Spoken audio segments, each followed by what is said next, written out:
Report آپ نے ملاحظہ کی۔ اب بات کرتے ہیں جنوبی پنجاب کے شہر میلسی کی، جہاں پر آج بھی عورتوں پر تشدد کے واقعات تھم نہ سکے۔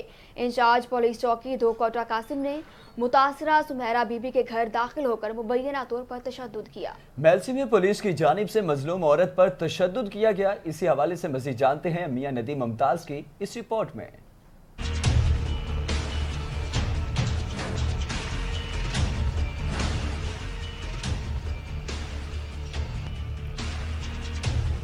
ناظرین، یہ مناظر ہیں میلسی کے نواحی علاقے عباس نگر کے، جہاں پر آج بھی عورتیں غیر محفوظ ہیں۔ قانون نافذ کرنے والے ادارے ہی قانون شکن بن گئے۔ میلسی میں انچارج پولیس چوکی 2 کوٹہ قاسم خان نے ظلم اور جبر کی ایک اور داستان رقم کر دی۔ یہ افسوسناک واقعہ میلسی کے نواحی علاقے میں پیش آیا۔ سمیرہ بی بی نے میڈیا سے گفتگو کرتے ہوئے الزام عائد کیا کہ انچارج پولیس چوکی 2 کوٹہ قاسم خان نے بلا وجہ بغیر لیڈی کانسٹیبل کے میرے گھر میں گھس کر مجھ پر زد و کوب اور تشدد کیا۔ متاثرہ اور اس کے اہل خانہ کا مزید کیا کہنا تھا، آئیے سنتے ہیں۔ میرا نام سمیرہ بی بی ہے۔ گھر میں آئے ہیں، زبردستی گھسے ہیں۔ میرا خامد کام کرتا کراچی گیا ہوا ہے، تو وہ پولیس والے نا میرے گھر بار بار آتے تھے۔ ان لوگوں نے مجھے تنگ کیا، پریشان کیا۔ کل ان لوگوں نے زبردستی کی، میرے گھر گھسائے، میرے کپڑے ان لوگوں نے پھاڑے، میرے بچے کو بھی مارا، مجھے بھی مارا۔ کہہ رہے ہمارے پاس چوکی میں ہماری بات سنو۔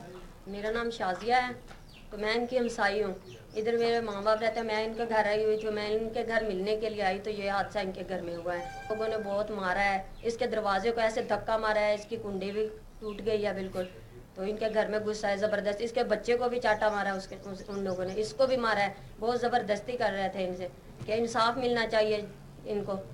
آج ان کے گھر ہیں، کل کسی اور کے گھر میں بھی گھس سکتے ہیں۔ متاثرہ کا مزید کہنا تھا کہ ڈی پی او بہاڑی ہی انصاف کی آخری امید ہے، مؤثر کارروائی کر کے ہمیں انصاف فراہم کریں۔ جب اس حوالے سے ہماری بات ڈی پی او بہاڑی صاحب سے ہوئی تو ان کا کہنا تھا کہ معاملے کے لیے انکوائری ٹیم تشکیل دے دی گئی ہے اور ڈی ایس پی میلسی کو انکوائری آفیسر مقرر کیا گیا ہے، جو کہ معاملے کی شفاف انکوائری کر متاثرین کو انصاف فراہم کریں گے۔